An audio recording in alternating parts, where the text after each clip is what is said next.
Práctica 6. Determinación de la constante de equilibrio del ácido acético por mediciones de conductividad. Introducción. Los procesos de protonación y desprotonación generan cambios en la concentración de los iones en solución, lo cual impacta en la conductividad de la misma. Realizando mediciones de conductividad es posible determinar la constante de acidez pKa de un ácido débil. La conductividad no es una propiedad exclusiva de materiales sólidos, como por ejemplo metales. Los iones presentes en una disolución también son capaces de transportar carga cuando están sometidos a un campo de potencial eléctrico. La conducción de una corriente eléctrica a través de la disolución iónica se realiza por medio del movimiento de los iones en la disolución. Una forma de conocer la capacidad conductora de la disolución es poner dos electrodos en una disolución y medir su resistencia. La resistencia de la disolución dependerá de factores propios del diseño del dispositivo experimental: el área de superficie de los electrodos, forma de los electrodos, posición de los electrodos entre sí en la disolución, así como a factores asociados a la disolución, tipo de especies en disolución, concentraciones de las especies, y otros factores como la temperatura. La magnitud inversa a la conductividad es la resistencia, cuya unidad es el ohmio. La resistencia de un conductor de la sección transversal uniforme es proporcional a la longitud e inversamente proporcional al área de dicha sección. La resistencia está dada por la constante de resistividad por la longitud sobre el área, lo que es igual a 1 sobre la conductividad por la longitud entre el área. La conductividad de una disolución electrolítica es entonces la conductividad igual a 1 sobre la resistencia por la longitud entre el área. Esta ecuación indica que para obtener la conductividad de una disolución mediante un conductímetro es necesario conocer la constante de la celda, característica de cada conductímetro cuya unidad es centímetros a la menos 1. El grado de disociación alfa es la fracción molar del electrodo que se transforma en sus iones de disolución. Arrhenius propuso un método para el cálculo del grado de disociación de los electrolitos en sus iones a partir de las medidas de conductividad. Prelaboratorio. Investigar en qué consiste una celda simple de conductividad. La celda está constituida por dos electrodos de platino, una solución electrolítica y un puente Wheatstone para la corriente alterna a frecuencia de 1000 Hz.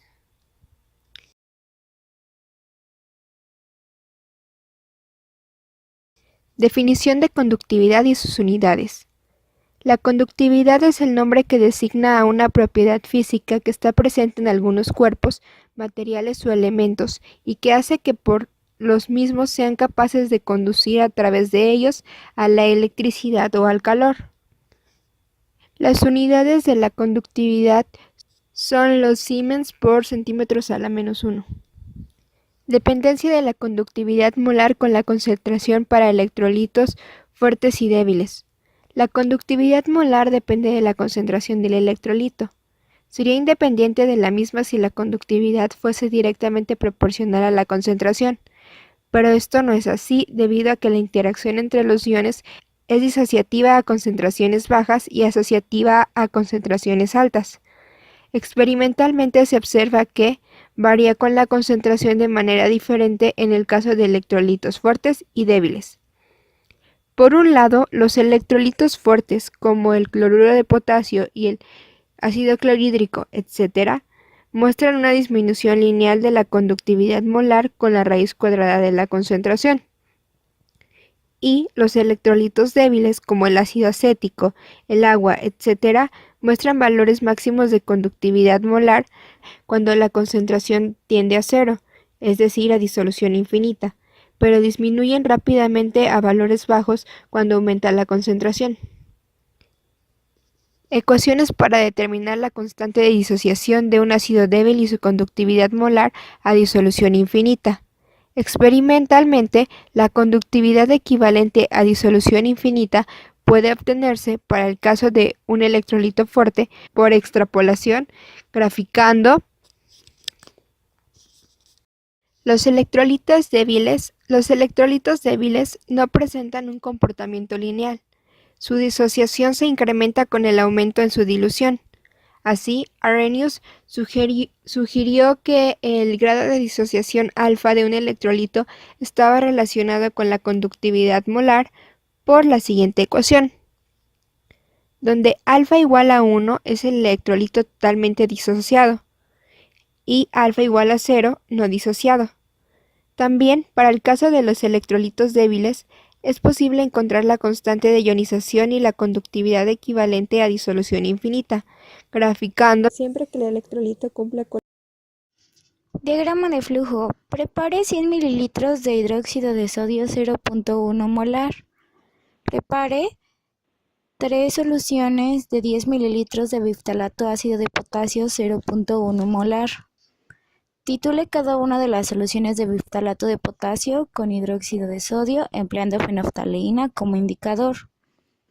Prepare 100 mililitros de ácido acético 0.1 molar. Valore el ácido acético preparando en 3 vasos de precipitados 10 mililitros de solución de este mismo, empleando hidróxido de sodio normalizado para titular y fenolftaleína como indicador. Prepare 8 diluciones de 5 mililitros cada una del ácido acético normalizado entre 5 por 10 a la menos 4 y 5 por 10 a la menos 3 molar, como lo indica la tabla 6.2. La conductividad del agua desionizada. La conductividad de cada una de las soluciones de ácido acético preparadas 2 veces cada una. Observaciones. Se prepararon 100 mililitros de hidróxido de sodio 0.1 molar. Posterior a ello se prepararon 50 mililitros de biftalato ácido de potasio 0.1 molar para agregar en 3 vasos de precipitados un volumen de 10 mililitros en cada uno. Se prosiguió a titular el biftalato con el hidróxido de sodio usando fenolftaleína como indicador. Al llegar al punto de titulación, el indicador de fenolftaleína le da una coloración rosa homogénea, estable y óptimamente distinguible. Se usó un promedio de 9.46 mililitros. Posterior a eso se prepararon 100 mililitros de ácido acético 0.1 molar. Para valorar el ácido acético se empleó el hidróxido de sodio normalizado. El ácido acético se repartió en un volumen de 10 mililitros en cada uno de los 3 vasos de precipitados, usando fenolftaleína como indicador. Esto hizo que el vire fuese de incoloro a una tonalidad rosa.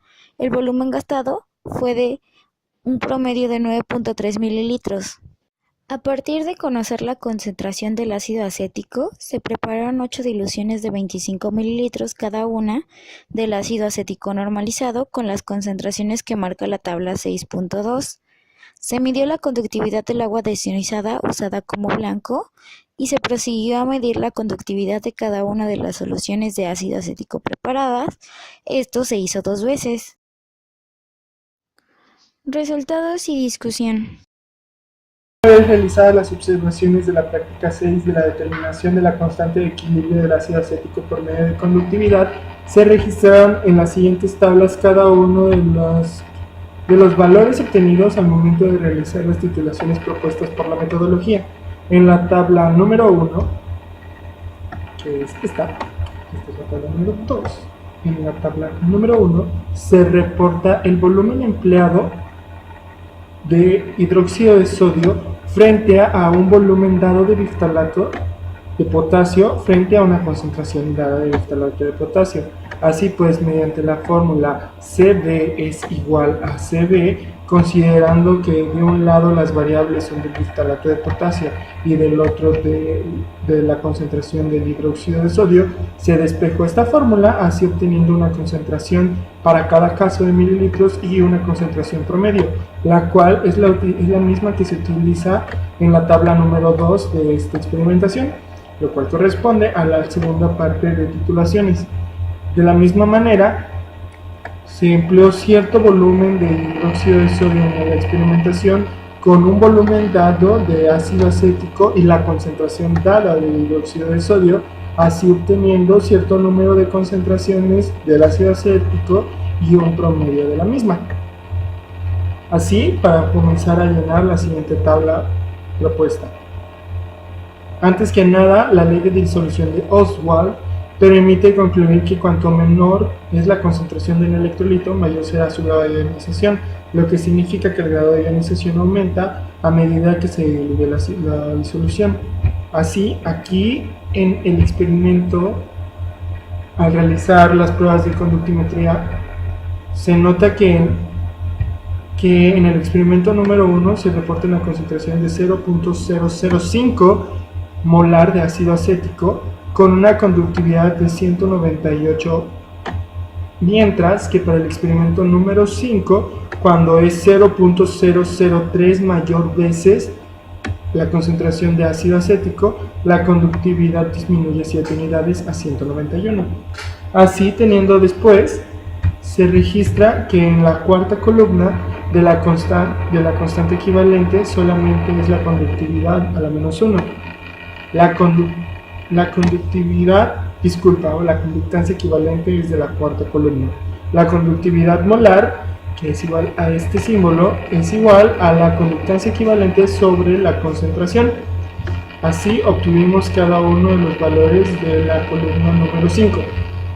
Este 19.513 sale a partir de la formulación de la gráfica, la cual se hace con la conductividad molar versus la raíz de la concentración, la cual simplemente, como podemos notar, la raíz de la concentración es la raíz cuadrada de la columna de las concentraciones.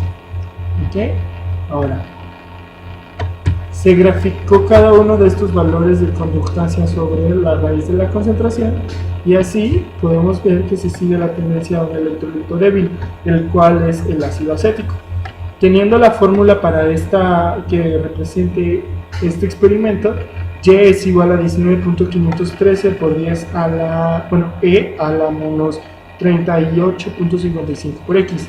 Cuando hacemos que X sea igual a 0, o sea, para la conductividad infinita, a disolución infinita, X debe de ser igual a 0. Así pues, Y es igual a 19.513, el cual es el valor reportado en esta tabla. Como se los comenté, para la conductividad a disolución infinita. Teniendo ya ese valor, lo único que prosigue es calcular alfa. El valor de alfa es igual a cada valor de conductividad molar del experimento sobre la conductividad a disolución infinita. El alfa cuadrado es el cuadrado del valor de alfa y el Ka es simplemente igual a la concentración de ácido acético por el valor de alfa cuadrado sobre 1 menos el valor de alfa.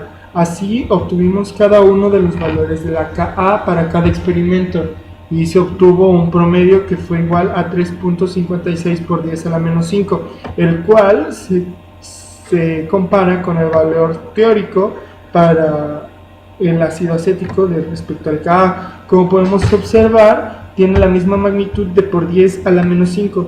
Sin embargo, el valor está muy lejos de ser el real de 3.56 y 1.75. Teniendo esta tabla, se logra observar que al mover la conductividad y en lugar de que sea solo un número entero, se le colocase un valor decimal, entonces el valor de Ka variaría a manera de obtener un Ka muy preciso y muy exacto respecto al teórico. Sin embargo, la capacidad del instrumento utilizado solo da valores enteros. Si este diese valores decimales, entonces el Ka sería más aproximado. Y eso es lo que se recomienda que se utilice en la siguiente repetición de este experimento con un equipo de mayor precisión y exactitud. Cuestionario. Además de la conductimetría, ¿qué otras técnicas electroanalíticas podrían ser útiles en la determinación de parámetros termodinámicos, por ejemplo la constante de equilibrio? Y explique sus ventajas y desventajas respecto a la conductimetría. Colorimetría. Se basa en la oxidación o reducción de un analito durante un tiempo suficiente para asegurar su conversión cuantitativa a un estado de oxidación, y medimos la cantidad de electricidad necesaria para completar la electrólisis. Estos métodos se basan en las leyes de electrólisis de Faraday, que establecen que la cantidad de transformación química es directamente proporcional a la cantidad de electricidad que ha circulado durante la misma. Ventajas. No tiene los problemas de preparación, calibrado y almacenamiento de las disoluciones patrón, y se adapta bien a la automatización. Voltamperometría. La voltamperometría es un método mediante el cual se puede obtener información sobre un determinado analito, midiendo las intensidades de corriente generadas en función de la diferencia de potencial aplicado, en ciertas condiciones que favorecen la polarización del electrodo de trabajo. En la voltamperometría lo que se le hace es aplicar una diferencia de potencial variable a una celda electrolítica que contiene un microelectrodo. Al aplicar el voltaje se genera una determinada intensidad de corriente, que va variando a medida que varía el voltaje aplicado. Ventajas. El comportamiento del electrodo es independiente de su historia ya que se renueva con cada gota, y se alcanza inmediatamente corrientes medidas reproducibles con cualquier potencial aplicado. Conclusión. Gracias al desarrollo de esta metodología experimental se pudo obtener valores de concentración de ácido acético alrededor de 0.006 y valores de conductancia entre 191 a 217 para lograr la determinación la conductividad molar a dilución infinita del ácido acético, con un valor de 19.513 y una constante de equilibrio con un valor significativamente lejos al teórico, donde nuestra constante experimental nos da un valor de 3.56 por 10 a la menos 5, cuando el teórico es de 1.7 por 10 a la menos 5.